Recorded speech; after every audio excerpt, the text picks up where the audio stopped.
ಪೆನಿಸ್ಗೆ current shock ಕೊಡೋದಂದ್ರೆ ಏನು? ಇದರಿಂದ ಏನು ಬೆನಿಫಿಟ್ಸು? ಇದ್ರದ್ದು ಎಷ್ಟು ವರ್ಷ ಕೆಲಸ ಮಾಡುತ್ತೆ? ಇದರದ್ದು ಸೈಡ್ ಎಫೆಕ್ಟ್ಸ್ಗಳೇನು? ಪೆನಿಸ್ನಲ್ಲಿ ಕರೆಕ್ಟಾಗಿ ಉದ್ರೇಕ್ ಬರ್ತಾ ಇಲ್ಲ, ಉದ್ರೇಕ್ ಬರ್ತಾ ಇದೆ, ಜಾಸ್ತಿ ಟೈಮ್ ಒಳಗೆ ಹೋಲ್ಡ್ ಮಾಡೋಕ್ಕಾಗ್ತಾ ಇಲ್ಲ. ನಮಸ್ಕಾರ ವೀಕ್ಷಕರೇ, ನಾನು doctor Narayan Mudgale, Ayurvedic sexologist, Ayurvedic consultant, ಬೆಂಗಳೂರಿನಲ್ಲಿ ಪ್ರಾಕ್ಟೀಸ್ ಮಾಡ್ತೀನಿ. ನಿಮುರು ದೌರ್ಬಲ್ಯತೆ ಚಿಕಿತ್ಸೆಯಲ್ಲಿ ಇವತ್ತು ಶಾಕ್ ವೇವ್ ಥೆರಪಿ ಅಥವಾ ಕರೆಂಟ್ ಶಾಕು ಅಥವಾ ಪ್ಲೇಜೋ ಶಾಕು ಅಥವಾ ಎಲೆಕ್ಟ್ರೋಮ್ಯಾಗ್ನೆಟಿಕ್ ಶಾಕು ಈ ವಿಷಯದಲ್ಲಿ ಮಾತಾಡ್ತೀನಿ. ಯಾಕಂದರೆ ನಮಗೆ ತುಂಬ ಕಡೆಯಿಂದ ಕರೆ ಮಾಡ್ತಾರೆ ಜನ, ಸರ್ ತಮ್ಮ ಹತ್ರ ಶಾಕ್ ವೇವ್ ಟ್ರೀಟ್ಮೆಂಟ್ ಅವೈಲೇಬಲ್ ಇದೆಯಾ? ನಮಗೆ ಹೇಳಿದ್ರು ಶಾಕ್ ವೇವ್ ಟ್ರೀಟ್ಮೆಂಟಿಂದ ನಿಮುರು ದೌರ್ಬಲ್ಯತೆ ಸಮಸ್ಯೆಗೆ ಚಿಕಿತ್ಸೆ ಆಗುತ್ತೆ ಅಂತ. ಸೊ ಇದು ಶಾಕ್ ವೇವ್ ಟ್ರೀಟ್ಮೆಂಟ್ ಅಂದರೆ ಏನು? ಅಥವಾ ಪೆನಿಸ್ಗೆ ಕರೆಂಟ್ ಶಾಕ್ ಕೊಡೋದಂದ್ರೆ ಏನು? ಇದರಿಂದ ಏನು ಬೆನಿಫಿಟ್ಸು? ಇದರದ್ದು ಎಷ್ಟು ವರ್ಷ ಕೆಲಸ ಮಾಡುತ್ತೆ? ಇದರದ್ದು ಸೈಡ್ ಎಫೆಕ್ಟ್ಸ್ಗಳೇನು? ಎಲ್ಲ ಡೀಟೇಲ್ ಆಗಿ A to Z ಇದ್ರ ಬಗ್ಗೆ ಇನ್ಫಾರ್ಮೇಷನ್ ಕೊಡ್ತೀನಿ. ತಾವು ನಮ್ಮ ಚಾನೆಲ್ ಮೇಲೆ ಹೊಸ ವೀಕ್ಷಕರಾಗಿರ್ತಾರೆ, ಇನ್ನವರೆಗೆ ನಮ್ಮ ಚಾನೆಲ್ನ ಸಬ್ಸ್ಕ್ರೈಬ್ ಮಾಡಿಲ್ಲ ಅಂದರೆ ದಯವಿಟ್ಟು ಸಬ್ಸ್ಕ್ರೈಬ್ ಮಾಡಿ. ಯಾಕಂದರೆ ಈ ಚಾನೆಲ್ನಲ್ಲಿ ಸೆಕ್ಸ್ ರಿಲೇಟೆಡ್ ಆಲ್ ಇನ್ಫಾರ್ಮೇಟಿವ್ಸ್ ವಿಡಿಯೋಸ್ ಇರುತ್ತೆ. ಮತ್ತು ಅದನ್ನು ಒಂದು ಕ್ವಾಲಿಫೈಡ್ ಡಾಕ್ಟರ್ದಿಂದ, ಯಾವುದೋ ಅನ್ಕ್ವಾಲಿಫೈಡ್ ಪರ್ಸನ್ನು ಏನೇನೋ ಹೇಳೋಕ್ಕಿಂತ ಒಂದು ಕ್ವಾಲಿಫೈಡ್ ಪರ್ಸನ್ ಈ ಫೀಲ್ಡ್ನಲ್ಲಿ 15 ವರ್ಷ ಎಕ್ಸ್ಪೀರಿಯನ್ಸ್ನಲ್ಲಿ ಏನೇನು ಟ್ರೀಟ್ಮೆಂಟ್ ಮಾಡಲಿಟೀಸ್ ಇದೆ, ವೆದರ್ ಆಯುರ್ವೇದ ಇರ್ಬೋದು, ಮಾಡರ್ನ್ ಮೆಡಿಸಿನಲ್ಲಿ ಲೇಟೆಸ್ಟ್ ಅಡ್ವಾನ್ಸ್ಮೆಂಟ್, ಪ್ರತಿಯೊಂದು ವಿಷಯದಲ್ಲಿ ನಾನು ಮಾತಾಡ್ತೀನಿ. ಸೊ ಈ ಶಾಕ್ ವೇವ್ ಥೆರಪಿ ಏನಿದೆಯಲ್ಲ, ಇದು ವರ್ಕ್ ಹೇಗಾಗುತ್ತೆ ಅಂತ ನಾನು ಸ್ವಲ್ಪ ಇದ್ರ ಬಗ್ಗೆ ಅದರದ್ದು ಪ್ಯಾಥೋಫಿಸಿಯಾಲಜಿ ಅಂತ ನಾನು ಹೇಳ್ಕೊಡ್ತೀನಿ. ಸೊ ನಿಮಗೆ ಶಾಕ್ ವೇವ್ ಅಂದರೆ ನಿಮಗೆ ಗೊತ್ತಾಗಿರ್ಬೋದು, ಏನೋ ಸ್ವಲ್ಪ ಶಾಕ್ ಕೊಡಬೇಕು. ಅದು ಏನು? ಜಸ್ಟ್ ಇಮ್ಯಾಜಿನ್, ಇದು ಒಂದು ನಿಮಗೆ ಡೆಮೋಕ್ಕಾಗಿ ಲಿಂಗ ಅಂತ ತಿಳ್ಕೊಳ್ಳಿ. ಸೊ ಇವಾಗ ಏನಾಗಿದೆ, ಲಿಂಗ್ನಲ್ಲಿ ಬ್ಲಡ್ ಫ್ಲೋ ಕರೆಕ್ಟಾಗಿ ಆಗ್ತಾ ಇಲ್ಲ. ನಿಮುರು ದೌರ್ಬಲ್ಯತೆ ನಿಮಗೆ ಗೊತ್ತೇ ಇದೆ, ಆದ್ರೂ ಸ್ವಲ್ಪ ಮತ್ತೊಂದು ಸತಿ ಎಕ್ಸ್ಪ್ಲೇನ್ ಮಾಡ್ತೀನಿ. ಪೆನಿಸ್ನಲ್ಲಿ ಕರೆಕ್ಟಾಗಿ ಉದ್ರೇಕ್ ಬರ್ತಾ ಇಲ್ಲ, ಉದ್ರೇಕ್ ಬರ್ತಾ ಇದೆ, ಜಾಸ್ತಿ ಟೈಮ್ ಒಳಗೆ ಹೋಲ್ಡ್ ಮಾಡೋಕ್ಕಾಗ್ತಾ ಇಲ್ಲ. ಈ ಕಂಡೀಷನಲ್ಲಿ ಎರೆಕ್ಟೈಲ್ ಡಿಸ್ಫಂಕ್ಷನ್ ಅಂತೀವಿ, ಅಥವಾ ನಿಮುರಿಕೆ ಸಮಸ್ಯೆ. ಇದಕ್ಕೆ ರೀಸನ್ಸು ಅದು ವ್ಯಾಸ್ಕ್ಯುಲರ್ ರೀಸನ್ಸ್ ಇರ್ಬೋದು, ಹಾರ್ಮೋನಲ್ ಇಂಬ್ಯಾಲೆನ್ಸ್ದಿಂದ ಆಗಿರಬಹುದು, ಸೈಕಲಾಜಿಕಲ್ ಇಶ್ಯೂನಲ್ಲಿ ಇರ್ಬೋದು. ಬಟ್ ಈ ಶಾಕ್ ವೇವ್ ಥೆರಪಿ ಏನಿದೆಯಲ್ಲ, ಓನ್ಲಿ ವ್ಯಾಸ್ಕ್ಯುಲರ್ ರೀಸನ್ನಲ್ಲಿ ಮಾತ್ರ ಕೆಲಸ ಮಾಡುತ್ತೆ. ಯಾವುದೋ ಪೇಷಂಟ್ಗೆ ಸೈಕಲಾಜಿಕಲ್ ಪ್ರಾಬ್ಲಮ್ ಇದೆ, ಇದರಲ್ಲಿ ನಾನು ಶಾಕ್ ವೇವ್ ಕೊಡ್ತೀನಿ ಅಂದರೆ ರಿಸಲ್ಟ್ ಸಿಗಲ್ಲ. ಯಾವುದೋ ಪೇಷಂಟ್ಗೆ ನನಗೆ ಹಾರ್ಮೋನಲ್ ಇಂಬ್ಯಾಲೆನ್ಸ್ದಿಂದ ಅಥವಾ ಹಾರ್ಮೋನಲ್ ಕೊರತೆಯಿಂದ ನಿಮುರು ದೌರ್ಬಲ್ಯತೆ ಆಗಿದೆ, ಇದರಲ್ಲಿ ನಾನು ಶಾಕ್ ವೇವ್ ಕೊಡ್ತೀನಿ ಅಂದರೆ ಅದರಲ್ಲಿನೂ ಬೆನಿಫಿಟ್ ಆಗಲ್ಲ. So it is only and only ಎಲ್ಲಿ ವ್ಯಾಸ್ಕ್ಯುಲೇಚರ್ ಪ್ರಾಬ್ಲಮ್ ಇದೆ, ಬ್ಲಡ್ ನರಗಳ ವೀಕ್ ಆಗಿದೆ, ಬ್ಲಡ್ ಫ್ಲೋ ವೀಕ್ ಆಗಿದೆ, ಅದರಲ್ಲಿ ಕೊಲೆಸ್ಟ್ರಾಲ್ದಿಂದ ಬ್ಲಾಕೇಜಸ್ ಆಗಿದೆ, ಬರ್ತಾ ಬರ್ತಾ ಏಜ್ ಆಗಿದೆ, ಡಯಾಬಿಟಿಕ್ ಪೇಷಂಟ್ ಇದ್ದಾರೆ, ಡಯಾಬಿಟಿಕ್ ನ್ಯೂರೋಪತಿ ಕಂಡೀಷನ್ ಇದೆ, ಆ ಸಚ್ ಕಂಡೀಷನಲ್ಲಿ ಇದು ವರ್ಕ್ ಆಗುತ್ತೆ. ಯಂಗ್ ಏಜ್ನಲ್ಲಿ ಸ್ವಲ್ಪ ಬೆಟರ್ ಆಗಿಬಿಡುತ್ತೆ, ಓಲ್ಡ್ ಏಜ್ನಲ್ಲಿ ಸ್ವಲ್ಪ ವೀಕ್ ಆಗುತ್ತೆ. ಸೊ ಇದ್ರದ್ದು ಫಂಕ್ಷನ್ ಅಥವಾ ಮೆಕ್ಯಾನಿಸಮ್ ಹೇಗಾಗುತ್ತೆ ಅಂತ ನಾನು ಹೇಳ್ತೀನಿ. ಇವಾಗ ಇದು ಪೆನಿಸ್ ಇದೆ, ಇದಕ್ಕೆ ನಾನೇನು ಮಾಡಬೇಕು, certain degree of voltage shock ನಾನು ನಿಮ್ಮ ಪೆನಿಸ್ಗೆ ಕೊಡಬೇಕು. ಬೇರೆ ಬೇರೆ ಕಂಪನಿ ಬೇರೆ ಬೇರೆ ಮಿಷಿನ್ಸ್ ಬರುತ್ತೆ. ಹಳೆ ಕಾಲದಲ್ಲಿ ಎಲೆಕ್ಟ್ರೋಮ್ಯಾಗ್ನೆಟಿಕ್ ಶಾಕ್ ಕೊಡ್ತಿದ್ರು, ಇವಾಗ ಬರ್ತಾ ಬರ್ತಾ ಸೌಂಡ್ ವೇವ್ ಶಾಕ್ಸು, ಪ್ಲೇಜೋ ಶಾಕು ಅದು ಬರುತ್ತೆ. ಸೊ ಫಾರ್ ಎಕ್ಸಾಂಪಲ್, ಇದು ನನ್ನ ಹತ್ರ ಒಂದು ಪ್ರೋಬ್ ಇದೆ, ಇದರಲ್ಲಿ ಇದು ಡಿಜಿಟಲ್ ಮೀಟರ್ ಕಾಣಿಸ್ತಿದೆಯಲ್ಲ, ಇದರಲ್ಲಿ ನಾನು ಯೂನಿಟ್ ಸೆಟ್ ಮಾಡಬೇಕು. ಎಷ್ಟು ನನಗೆ ಶಾಕ್ ಕೊಡಬೇಕು? 1000 ಯೂನಿಟ್ ಶಾಕ್ ಕೊಡಬೇಕಾ, 1500 ಯೂನಿಟ್ ಶಾಕ್ ಕೊಡಬೇಕಾ, 3000 ಶಾಕ್ ಕೊಡಬೇಕಾ, 5000 ಶಾಕ್ ಕೊಡಬೇಕಾ? ಹಳೆ ಕಾಲಿನಲ್ಲಿ ಎಲೆಕ್ಟ್ರೋಮ್ಯಾಗ್ನೆಟಿಕ್ ಶಾಕ್ ಕೊಡುವಾಗ 1500ಕ್ಕಿಂತ ಜಾಸ್ತಿ ಶಾಕ್ ಕೊಟ್ಬಿಟ್ರೆ ಏನಾಗ್ತಿತ್ತು, ಇದರಲ್ಲಿ ಪೆನಿಸ್ನಲ್ಲಿ ಓವರ್ ಹೀಟ್ ಆಗಿಬಿಟ್ಟು ಸ್ವಲ್ಪ ಎಡಿಮ್ಯಾಟಸ್ಸು, ಸ್ವಲ್ಪ ಬ್ಲಡ್ಡು ಥ್ರೊಂಬೋಸ್ ಥರ ಆಗ್ತಿತ್ತು. ಸೊ ಇವಾಗ ಹೇಗೆ ವರ್ಕ್ ಆಗುತ್ತೆ ಅಂದರೆ, ಇದು ನಾನು ಒಂದ್ಸತಿ ಯೂನಿಟ್ ಫಿಕ್ಸ್ ಮಾಡಿದಾದ್ಮೇಲೆ ಪೆನ್ನಿಸ್ಗೆ ಏನು ಮಾಡಬೇಕು, ಈ ಥರನು ಕರೆಂಟ್ ಶಾಕ್ ಕೊಟ್ಟಿದ್ದಂಗೆ ಕೊಡಬೇಕು. ಜಸ್ಟ್ ಇಲ್ಲಿ ಇಟ್ಬಿಟ್ಟು ಬಟನ್ ಆನ್ ಮಾಡಬೇಕು, ಸುಯ್ ಅಂತ ಮಾಡೋದೆ. ಒಮ್ಮೆ ಈ ಟೋಟಲ್ ಏರಿಯಾಗೆ ಇಷ್ಟು ಕರೆಂಟ್ ಶಾಕ್ ಥರ ಎನರ್ಜಿ ಪಾಸ್ ಆಗುತ್ತೆ. ಸೊ ಈ ಎನರ್ಜಿ ಪಾಸ್ ಆದರೆ ಇದರಿಂದ ನಿಮೂರ್ ದೌರ್ಬಲ್ಯತೆಗೆ ಹೇಗೆ ಹೆಲ್ಪ್ ಆಗುತ್ತೆ? ನಮ್ಮ ಬಾಡಿನಲ್ಲಿ ಒಂದು ಬಾಡಿದೇ ಆದ ಒಂದು ರಿಪೇರ್ ಮೆಕ್ಯಾನಿಸಮ್ ಇದೆ. ಈ ಮೆಕ್ಯಾನಿಸಮ್ ಏನಂದ್ರೆ, ಫಾರ್ ಎಕ್ಸಾಂಪಲ್ ತಾವೆಲ್ಲೋ ಆಟ ಆಡ್ತಾ ಇದ್ದೀರಿ, ಆಟ ಆಡುವಾಗ ಕೆಳಗಡೆ ಬಿದ್ರ ಅಂತ ತಿಳ್ಕೊಳ್ಳಿ. ಬಿದ್ದಾದ್ಮೇಲೆ ಅಲ್ಲಿ ಒಂದು ಗಾಯ ಆಗಿದೆ, ಅಲ್ಲಿಂದ ಬ್ಲಡ್ ಸೋರ್ತಾ ಇದೆ. ಬಾಡಿ ಡಿಫೆನ್ಸ್ ಮೆಕ್ಯಾನಿಸಮ್ ಏನಂದ್ರೆ ವ್ಯಾಸ್ಕುಲರ್ ಎಂಡೋಥೆಲಿಯಲ್ ಗ್ರೋತ್ ಫ್ಯಾಕ್ಟರ್ ಅಂತೀವಿ. ವ್ಯಾಸ್ಕುಲರ್ ಎಂಡೋಥೆಲಿಯಲ್ ಗ್ರೋತ್ ಫ್ಯಾಕ್ಟರ್ ಇದು ಏನ್ ಮಾಡುತ್ತೆ, ಅಲ್ಲಿ ಬ್ರೈನ್ ಇಮಿಡಿಯೇಟ್ಲಿ ಮೆಸೇಜ್ ಕೊಡುತ್ತೆ ಆ ಸಿಸ್ಟಮ್ಗೆ. ಬಾಡಿದೇ ಒಂದು ಮೆಕ್ಯಾನಿಸಮ್ ಸಿಸ್ಟಮ್. ಒಂದು ಆರ್ಮಿ ಅಂತ ತಿಳ್ಕೊಳ್ಳಿ. ಆರ್ಮಿ ಕಂಟ್ರೋಲ್ ನಮ್ಮ ಬಾಡಿದು ಬ್ರೈನ್ ನಲ್ಲಿ ಇರುತ್ತೆ. ಒಂದು ದೇಶ ಇದೆಯಪ್ಪ, ದೇಶದಲ್ಲಿ ಒಂದು ಆರ್ಮಿ ಇದೆ, ಆರ್ಮಿನಲ್ಲಿ ಒಬ್ರು ಮಿನಿಸ್ಟರ್ ಇದ್ದಾರೆ, ಡಿಫೆನ್ಸ್ ಮಿನಿಸ್ಟರ್ ಅಂತ.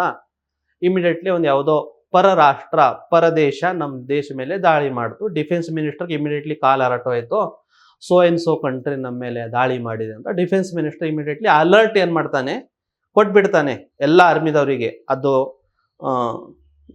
ಭೂಸೇನೆ ಇರ್ಬೋದು, ವಾಯುಸೇನೆ ಇರ್ಬೋದು, ಅಥವಾ ನೇವಿ ಇರ್ಬೋದು, ನೀರಿನಲ್ಲಿ ಯಾರು ಕೆಲಸ ಮಾಡ್ತಾರ. You should be on alert, there is a threat, ಯಾರೋ ನಮ್ಮ ಮೇಲೆ ದಾಳಿ ಮಾಡಿದ್ದಾರೆ ಅಥವಾ ಮಾಡ್ತಾ ಇದ್ದಾರೆ. ಸೊ ಎಲ್ಲ ರೆಡಿ ಆಗಿಬಿಡ್ತಾರೆ.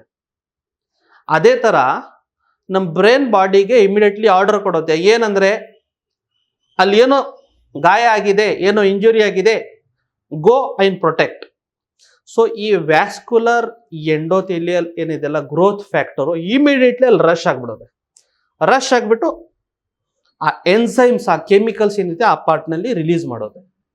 ಅದರಿಂದ ಏನಂದ್ರೆ, ಆ ಎನ್ಸೈಮ್ಸ್ ಏನ್ ಮಾಡೋದೆ, ಬಾಡಿನಲ್ಲಿ ಅಥವಾ ಪೆನಿಸ್ನಲ್ಲಿ ಅಲ್ಲೇನು ವೆಸಲ್ಸ್ ಡ್ಯಾಮೇಜ್ ಆಗಿದೆ, ವೆಸಲ್ಸ್ ವೀಕ್ ಆಗಿದೆ, ಹೊಸ ನರ, ಹೊಸ ವೆಸಲ್ಸ್ ಉತ್ಪತ್ತಿ ಆಗಕ್ಕೆ ಹೆಲ್ಪ್ ಮಾಡುತ್ತೆ. ಇದು ಏನಂದ್ರೆ ಫೂಲಿಂಗ್ ದ ಬಾಡಿನ ನಾವು ಏನ್ ಮಾಡ್ತಾ ಇದೀವಿ, ಫೂಲ್ ಮಾಡ್ತಾ ಇದೀವಿ. ಮನೆಯಲ್ಲಿ ಒಂದು ಮಗು ಇದೆ ಅಂತ ತಿಳ್ಕೊಳ್ಳಿ, ಏನೋ ಅಂತ ಜ್ವರ ಬಂದಿದೆ, ಅಥವಾ ರೆಗ್ಯುಲರ್ ಆಗಿ ನೀವು ಡಾಕ್ಟರ್ ಹತ್ರ ವ್ಯಾಕ್ಸಿನೇಷನ್ ಹಾಕಕ್ ಹೋಗಿದ್ದೀರಾ. ಈಗ ಡಾಕ್ಟರ್ ವ್ಯಾಕ್ಸಿನ್ ಕೊಡ್ತಾರೆ, ಕೊಡುವಾಗ ಮಗುಗೆ ನೋವಾಗುತ್ತೆ. ಸೊ ಈ ನೋವಾಗುತ್ತೆ ಅಂತ ಮಗು ಅಳಕ್ ಸ್ಟಾರ್ಟ್ ಮಾಡುತ್ತೆ. ಸೊ ನಾವು ಮಗುನ ಏನ್ ಮಾಡ್ಬೇಕು, ಅದ್ರ ಮೈಂಡ್ ಡೈವರ್ಟ್ ಮಾಡ್ಬೇಕು. ಅಲ್ಲಿ ನೋಡ್ತಮ್ಮೆ, ಅಲ್ಲಿ ನೋಡು, ಅಲ್ಲ ನೋಡು, ಅಲ್ಲಿ ಏನೋ ಕಾಣಿಸ್ತಿದೆ, ಅಲ್ಲಿ ನಾಯಿ ಬಂದಿದೆ ನೋಡು, ಬೆಕ್ ಬಂದಿದೆ ನೋಡ್ಬಿಟ್ಟು ಅದ್ರ ಮೈಂಡ್ನ ಅಲ್ಲಿ ಡೈವರ್ಟ್ ಮಾಡ್ಬಿಟ್ಟು ಕಟ್ ಅಂತ ಇಲ್ಲಿ ಇಂಜೆಕ್ಷನ್ ಕೊಟ್ಬಿಡೋದು. ಸೊ ಈ ತರನೇ ಬಾಡಿನಲ್ಲಿ ಗಾಯ ಇಲ್ಲ, ಇಂಜುರಿ ಇಲ್ಲ, ಬಟ್ ಈ ತರ ಶಾಕ್ ಕೊಟ್ಬಿಟ್ಟು ಬಾಡಿಗೆ ಫೀಲ್ ಮಾಡ್ಕೋಬೇಕಪ್ಪ, ನನಗೆ ಇಂಜುರಿ ಆಗಿದೆ, ನನಗೆ ಗಾಯ ಆಗಿದೆ ಅಂತ. ಅವಾಗ ಬಾಡಿ ಏನ್ ಮಾಡೋದೆ, ಇದು ಡಿಫೆನ್ಸ್ ಮೆಕ್ಯಾನಿಸಮ್ನ ಆಕ್ಟಿವೇಟ್ ಮಾಡೋದೆ. ಆಕ್ಟಿವೇಟ್ ಆದ ತಕ್ಷಣ ಕೆಮಿಕಲ್ಸ್ ಬ್ರೈನ್ದಿಂದ ಸ್ವಿಂಗ್ ಅಂತ ಅಲ್ಲಿ ಹೋಗ್ಬಿಟ್ಟು, ಎಲ್ಲಿ ನಮಗೆ ಇಂಜುರಿ ಆಗಿದೆ, ಅದು ಕೈಗೆ ಇಂಜುರಿ ಆದ್ರೆ ಕೈ ಮೇಲೆ ಹೋಗುತ್ತೆ, ಕಾಲ್ಗಿದ್ರೆ ಕಾಲ್ ಮೇಲೆ ಆಗುತ್ತೆ. ಇವಾಗ ನಾವು ಲಿಂಗ್ನಲ್ಲಿ ಶಾಕ್ ಕೊಡ್ತಾ ಇದ್ರೆ ಝುಯ್ ಅಂತ ಹೋಗ್ಬಿಟ್ಟು ಪೆನಿಸ್ ಮೇಲೆ ಹೋಗ್ಬಿಟ್ಟು ಅಲ್ಲಿ ಕೆಮಿಕಲ್ ರಿಲೀಸ್ ಮಾಡೋದೆ. ಆ chemical vascular endothelial growth factors ಸ್ವಲ್ಪ ಸರ್ಟನ್ ಎನ್ಸೈಮ್ಸ್ನ ರಿಲೀಸ್ ಮಾಡುತ್ತೆ. ಆ ಎನ್ಸೈಮ್ಸ್ ಏನಂದ್ರೆ ಇಮಿಡಿಯೇಟ್ಲಿ ಗಾಯ ವಾಸಿ ಆಗಕ್ಕೆ ಏನೇನು ಬೇಕು ಕೆಮಿಕಲ್ಸ್, ಎಲ್ಲ ಕೆಮಿಕಲ್ಸ್ ಅಲ್ಲಿ ಬಿಟ್ಬಿಡೋದು. ಬಂದಾದ್ಮೇಲೆ ಸ್ಲೋಲಿ ಅಲ್ಲಿ ಸ್ವಲ್ಪ ನರ ಬ್ಲಾಕೇಜ್ ಇರ್ಬೋದು, ನರ ವೀಕ್ ಆಗಿದಿರ್ಬೋದು, ನರನಲ್ಲಿ ಸ್ಟ್ರೆಂತ್ ಇದ್ದಿರ್ಬೋದು, ಸ್ಲೋಲಿ ಹೀಲ್ ಆಗ ಸ್ಟಾರ್ಟ್ ಆಗುತ್ತೆ. ಸೊ ಇದು ಎಷ್ಟು ಕೊಡಬೇಕು ಎನರ್ಜಿ, ಅಥವಾ ಎಷ್ಟು ಪವರ್ ನಾವು ಬಿಡಬೇಕು, ಎಷ್ಟು ದಿನ ಬಿಡಬೇಕು, ಎಷ್ಟು ಕಂಟಿನ್ಯೂಟಿ ಬಿಡಬೇಕು, ಇದು ತುಂಬಾ ಇಂಪಾರ್ಟೆಂಟ್. ತುಂಬಾ ಜನ ನಾನು ಕ್ಲಿನಿಕ್ ಹೋಗ್ತೀನಿ, ಇವತ್ತು ಒಂದ್ಸತಿ ಶಾಕ್ ಕೊಟ್ಬಿಟ್ಟು ನಾಳೆ ನಾನು ಸೂಪರ್ ಮ್ಯಾನ್ ಆಗ್ತೀನಿ ಅಂತ ಎಕ್ಸ್ಪೆಕ್ಟ್ ಮಾಡ್ತಾರೆ. ಆ ಥರ ಆಗಲ್ಲ. ಇದರಲ್ಲಿ consistency is very important. Young ಏಜ್ನಲ್ಲಿ ಒಂದು 5 to 6 ಸೆಷನ್ಸ್ ಬೇಕು ಇದರಲ್ಲಿ. ಅದನ್ನು ಗ್ಯಾಪ್ ಎಷ್ಟು ದಿನ ಇರಬೇಕು, 1 ಸೆಷನ್ದಿಂದ 2ನೇ ಸೆಷನ್ ಅಂದ್ರೆ ಮಿನಿಮಮ್ 5 ದಿನ, ಮ್ಯಾಕ್ಸಿಮಮ್ 8 ದಿನ. ಫಾರ್ ಎಕ್ಸಾಂಪಲ್, ನೀವು ಸೋಮವಾರ ಫಸ್ಟ್ ಸೆಕ್ಷನ್ ಮಾಡಿದ್ರೆ ಅಥವಾ ಫಸ್ಟ್ ಡೇಟ್ಗೆ ನೀವು ಮಾಡಿದ್ರೆ, ಆಮೇಲೆ 6 ಅಥವಾ 7ನೇ ಡೇಟ್ಗೆ ಅಥವಾ ಶುಕ್ರವಾರ ಅಥವಾ ಶನಿವಾರ ಸೆಕೆಂಡ್ ಸೆಟ್ಟಿಂಗ್ಗೆ ಹೋಗಬೇಕು. ಸೊ ನೀವು ಇದು ಗ್ಯಾಪ್ ಮಾಡಿದ್ರೆ ಅಂದರೆ ಮತ್ತೆ ಅದು ಏನು ಪ್ರಯೋಜನ ಇಲ್ಲ. ಕನ್ಸಿಸ್ಟೆಂಟ್ ಸ್ವಲ್ಪ ಸ್ವಲ್ಪ ದಿನ ಬಿಟ್ಬಿಟ್ಟು ಸ್ವಲ್ಪ ಸ್ವಲ್ಪ ಶಾಕ್ ಕೊಡಬೇಕು. ಆವಾಗ ಏನಾಗುತ್ತೆ, ಸ್ಲೋಲಿ ಎವ್ರಿ ಟೈಮ್ ಶಾಕ್ ಕೊಟ್ಟರೆ ಬಾಡಿ ಬತ್ ಕೆಮಿಕಲ್ ಕಳಿಸುತ್ತೆ, ಎವ್ರಿ ಟೈಮ್ ಶಾಕ್ ಕೊಟ್ಟರೆ ಬಾಡಿ ಕೆಮಿಕಲ್ ಕಳಿಸುತ್ತೆ. ಇದು ಏನಂದ್ರೆ, ಯಾರೋ ಒಬ್ಬ ಶ್ರೀಮಂತನ ಮಗ ತಂದೆ ದುಡ್ಡು ಕೊಡ್ತಾ ಇಲ್ಲ ಅಂತ ಹೇಳಿಬಿಟ್ಟು ತಾವೇ ಎಲ್ಲ ಫ್ರೆಂಡ್ಸ್ ಸೇರಿ ಫ್ರೆಂಡ್ಸ್ ಹತ್ರನೇ ಫೋನ್ ಮಾಡಿ, ನಾವು ನಿಮ್ಮ ಮಗನಿಗೆ ಕಿಡ್ನ್ಯಾಪ್ ಮಾಡಿದ್ದೀವಿ, ನಮಗೆ ಇಷ್ಟು ದುಡ್ಡು ತಾವು ಕಳಿಸ್ಬೇಕು, ಕಳಿಸಿಲ್ಲ ಅಂದರೆ ನಿಮ್ಮ ಮಗನಿಗೆ ಪ್ರಾಣಕ್ಕಾಪಾಯ ಅಂತ ತಂದೆಗೆ ಫೋನ್ ಹಾಕೋದು. ಅವನ ಪಾಪ ತಂದು ನಿಮಗೆ ದುಡ್ಡು ಕೊಡಬೇಕು, ಆ ದುಡ್ಡನ್ನ ಎಂಜಾಯ್ ಮಾಡಬೇಕು. ಆ ದುಡ್ಡು ಖಾಲಿ ಆದಮೇಲೆ ಮತ್ತೊಂದು ಸರ್ತಿ ಒಂದು ಕಿಡ್ನ್ಯಾಪ್ ಬೆದರಿಕೆ ಹಾಕೋದು. ಈ ಥರನೇ ಬಾಡಿನ ನಾವೇನು ಮಾಡಬೇಕು, ಫುಲ್ ಮಾಡಬೇಕು. ಕರೆಂಟ್ ಶಾಕ್ ಕಳ್ಸೋದು, ಬಾಡಿ ಮತ್ತೆ ರಿಲೀಸ್ ಮಾಡೋತ್ತೆ, ಮತ್ತೆ ಹೀಲ್ ಆಗಕ್ಕೆ ಹೆಲ್ಪ್ ಆಗುತ್ತೆ, ಮತ್ತೆ ಕರೆಂಟ್ ಕೊಡೋದು, ಮತ್ತೆ ಹೀಲ್ ಆಗುತ್ತೆ. ಸೊ ಈ ಥರ ಒಂದು 5 to 6 ಸೆಷನ್ಸ್ ಏನಿದೆ, ಯಂಗ್ ಜನ್ರೇಷನಲ್ಲಿ ಅಥವಾ ಯಾರೋ ಒಂದು 40-45 ಒಳಗಡೆ ಇದ್ದಾರೆ, 50 ಅಥವಾ 55, 60 ಆದಮೇಲೆ ಅವ್ರಿಗೆ ಸ್ವಲ್ಪ ಇದು ಫ್ರೀಕ್ವೆನ್ಸಿ ಆಫ್ ಸೆಷನ್ಸ್ ಜಾಸ್ತಿ ಬೇಕು, ರಿಕವರಿನೂ ಸ್ವಲ್ಪ ಸ್ಲೋ ಬೇಕು. ಬಟ್ ಈ ಟ್ರೀಟ್ಮೆಂಟ್ ಇದೆಯಲ್ಲ, ಇದರದ್ದು ಎಷ್ಟು ವರ್ಷ ನಮಗೆ ಬೆನಿಫಿಟ್ ಸಿಗುತ್ತೆ? Body is A degenerative process, ಅಂದರೆ ಪ್ರತಿ ಕ್ಷಣ ಬಾಡಿ ಸಾಯ್ತಾ ಇರುತ್ತೆ. ನನ್ನ ಬಾಡಿನಲ್ಲಿ ಎಷ್ಟು ಪೇಶಿ ಇವತ್ತಿದ್ದಾರೆ ಅಷ್ಟು ಪೇಶಿಗಳು ನಾಳೆವರೆಗೆ ಇರಲ್ಲ, ನಾಳೆ ಎಷ್ಟು ಪೇಶಿ ಇದ್ದಾರೆ ನಾಡಿದವರೆಗೆ ಅಷ್ಟೇ ಇರಲ್ಲ. ಚರಕ ಸಂಹಿತೆಯಲ್ಲಿ ಚರಕ ಋಷಿ ಮುನಿಗಳು ಏನು ಹೇಳ್ತಾರೆ, ಚೀರಣಾತಿಥಿ ಶರೀರ ಅಂತ ಹೇಳಿದ್ದಾರೆ. ಏನಂದ್ರೆ, ಯಾವ ವಸ್ತು ಪ್ರತಿದಿನ ಸಾಯ್ತಾ ಇರುತ್ತೆ ಅದಕ್ಕೆ ದೇಹ, ಅದಕ್ಕೆ ಏನಾಗುತ್ತೆ ಕಾಯ ಅಂತ ಹೇಳ್ತಾರೆ. ಕಾಯ ಅಂದ್ರೇನೆ ಬಾಡಿ. ಪ್ರತಿದಿನ ಸಾಯ್ತಾ ಇರುತ್ತೆ, ಪ್ರತಿ ಕ್ಷಣಕ್ಕೆ ಸಾಯ್ತಾ ಇರುತ್ತೆ. ಸೊ ಈ ಫೂಲ್ ಮಾಡಿಬಿಟ್ಟು ನಾವು ಏನು ವೇವ್ ಕೊಡ್ತೀವಿ ನೋಡಿ, ಅಲ್ಲಿ ಸ್ವಲ್ಪ ನರಗಳಿಗೆ ಶಕ್ತಿ ಬರುತ್ತೆ, ಬಟ್ ಅದನ್ನು ಜಾಸ್ತಿ ಟೈಮ್ವರೆಗೆ ಉಳಿಯಲ್ಲ. ಒಬ್ಬರಿಗೆ 2 ವರ್ಷ ಉಳಿಬೋದು, ಒಬ್ಬರಿಗೆ 3 ವರ್ಷ ಇರ್ಬೋದು, ಒಬ್ರು ಸ್ವಲ್ಪ ಫಿಸಿಕಲಿ ಆಕ್ಟಿವ್ ಇದ್ದಾರೆ, ಚೆನ್ನಾಗಿ ನೋಡ್ಕೋತಾ ಇದ್ದಾರೆ ಅಂದರೆ ಒಂದು 5 ವರ್ಷವರೆಗೆ ಬರಬಹುದು. 4 ವರ್ಷ 5 ವರ್ಷ ಆದಮೇಲೆ ಈ ಪ್ರೋಸೆಸ್ನ ತಿರ್ಗಾ ರಿಪೀಟ್ ಮಾಡಬೇಕು. ಸೊ ಇದರದ್ದು ಬೆನಿಫಿಟ್ಸ್ನಲ್ಲಿ ಏನಂದರೆ, ನನಗೆ ಬರೀ ವೈಗ್ರಹ ಅಂತ ಟ್ಯಾಬ್ಲೆಟ್ಸು ಬೇಡ, ಬರೀ ನಾನು ವೈಗ್ರಹ ತೊಗೊಂಡ್ಬಿಟ್ಟು ಸೆಕ್ಸ್ ಮಾಡೋಕ್ಕಿಂತ ಈ ಥರ ಶಾಕ್ ವೇವ್ ಟ್ರೀಟ್ಮೆಂಟ್ ಮಾಡಿಕೊಂಡು ಸ್ವಲ್ಪ ಬಾಡಿನ ರೆಡಿ ಮಾಡಿಬಿಟ್ಟು ರೆಡಿ ಆಗ್ತದೆ ಬೆನಿಫಿಟ್ಟು. ಸೈಡ್ ಎಫೆಕ್ಟ್ಸ್ ನಾವು ವಿಚಾರ ಮಾಡಿಬಿಟ್ರೆ, ಒಂದು ನಾರ್ಮಲ್ ಎನರ್ಜಿಗಿಂತ ಜಾಸ್ತಿ ಎನರ್ಜಿ ನಾವು ಕೊಟ್ವಿ ಬಾಡಿಗೆ, ಸ್ವಲ್ಪ ಎಕ್ಸೆಸ್ ಹೀಟ್ ಆಗೋದು ಸಾಧ್ಯತೆ ಇರುತ್ತೆ, ಡ್ಯಾಮೇಜ್ ಅಥವಾ ಸ್ಕಾರಿಂಗ್ ಆಗೋದು ಸಾಧ್ಯತೆ ಇರುತ್ತೆ. ಜೊತೆಗೆ ಏನಿದೆ, ಇದು ಸ್ವಲ್ಪ ಲಾಂಗ್ ಟೈಮ್ವರೆಗೆ ವರ್ಕ್ ಆಗಲ್ಲ, ಅದರದ್ದೊಂದು ಪವರ್ ಇರೋವರೆಗೆ ಕೆಲಸ ಮಾಡುತ್ತೆ. ಆಮೇಲೆ ತಿರ್ಗಾ ಮತ್ತೊಂದು ಸತಿ ಶಾಕ್ಸ್ ಕೊಡ್ಬೇಕಂದ್ರೆ ಇದು ಯಾವುದೋ ರೀತಿ ಶಾಶ್ವತವಾಗಿ ಪರಿಹಾರ ಇಲ್ಲ, ಬಟ್ ಟೆಂಪರರಿ ಖುಷಿ ಕೊಡುತ್ತೆ. ಸೊ ಇವತ್ತು ನಾಳೆ ಏನಂದ್ರೆ, ನಾವು ಶಾರ್ಟ್ ಕಟ್ಸ್ನಲ್ಲಿ ಬದುಕ್ತಾ ಇದ್ದೀವಿ. ಏನಂದ್ರೆ, ಯಾವುದೋ ಒಂದು ಐಟಮ್ ನಮಗೆ ಪರ್ಚೇಸ್ ಮಾಡಬೇಕು, ನಮ್ಮ ಹತ್ರ 10,000 ಇದೆ, ಬಟ್ ಅದು ಐಟಮ್ 50,000 ಆಗಿದೆ. ಸೊ ನಾನು ಏನು ಮಾಡೋದು, ಒಂದು ಕ್ರೆಡಿಟ್ ಕಾರ್ಡ್ ತೊಗೊಳೋದು, ಕ್ರೆಡಿಟ್ ಕಾರ್ಡ್ದಿಂದ ಸ್ವೈಪ್ ಮಾಡೋದು, ಸ್ವೈಪ್ ಮಾಡಿಬಿಟ್ಟು ಆ ಪರ್ಟಿಕ್ಯುಲರ್ ಐಟಮ್ನ ಪರ್ಚೇಸ್ ಮಾಡೋದು, ಮಂತ್ಲಿ EMI ಕಟ್ತಾ ಹೋಗೋದು, ಮತ್ತೊಂದು ಐಟಮ್ದು EMI ಮುಗೀತಂದರೆ ಬೇರೆ ಐಟಮ್ನ ಪರ್ಚೇಸ್ ಮಾಡೋದು. ಸೊ ಈ ಥರ ಇದು ಶಾಕ್ ವೇವ್ ಅಥವಾ ಪ್ಲಾಜೋ ಶಾಕ್ ವೇವ್ ಥೆರಪಿ ಏನಿದೆ ಅಲ್ಲ, ಇದರದೇ ಆದ ಬೆನಿಫಿಟ್ಸ್ ಇದೆ, ಇದರದೇ ಆದ ದುಷ್ಪರಿಣಾಮಗಳು ಇದೆ.